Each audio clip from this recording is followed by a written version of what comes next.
أنا سؤالي حلا تكلم شيء لواط لما نكون يا أفراد شيء يتفكر إلا شلي وحنقوها ولا سيدي أنو بنين لهين ودوي كأي حدان غير كلا إلى جرواجا أو دمان مجال ذكري رقصة بحي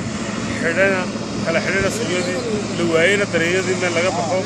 مال هاي هذا مران عبسنا جلسي المدير هيك قبلي يا تمرخي إني هباكي سوقه كسو مراسدان أو سفر عدو اللي بينك بقيسي ماشي حاسين وقالوا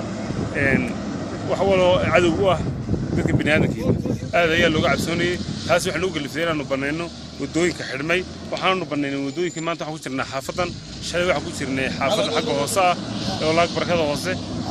كمان بحنا تضبط كنا ورن أنت بيش نهدي لهذا وحنا نقول لنا سيدا إنه بنين لهين لما ين ودوي كمجال هذا يجروا وحنا أنا وصلنا ضربة كبرنا مجال هذا كذا هيك هي وطا حدما يجروا وحنا كيف كانوا الروح هي سحنا وصوب هي ومجال هذا حاول يصعد يوم ما سمعنا لنا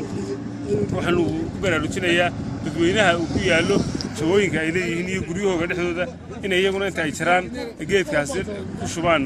naafta yar si aanu geedkaas u soo bixin oo halkaan noogu joogsado waxa kale oo jirta guryaha iyo meelaha deerirka ee laga sharci darrada loo dhisayo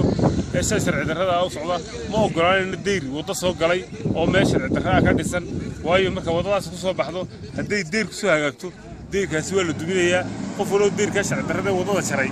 ee umada ka gooyay wadadii ay umada faansan deerku ma aha dhulka sharciga ah ee uu qofku leeyahay hadduu qofku dhulkiisa uu sharciyay sharciga ah uu ka darsanaya deerka isagay jirtay laakiin ninkii wadada ka dhammaan deerka magaalada Gabiley waxa ka wada dhisan yihiin wadada nin deerkiisu sharci u leeyahay ma jiro dawladda hoosana wax cashuura kama qaado deerka ee qofka cashuurta laga qaadayo guriga oo kaliya yaa nin walba iska ilaaliyo inaad wadada goyso oo aad soo gasho ka dhisato دير بشرعية طلابة اللي تقاعد دونا حسنا وهذا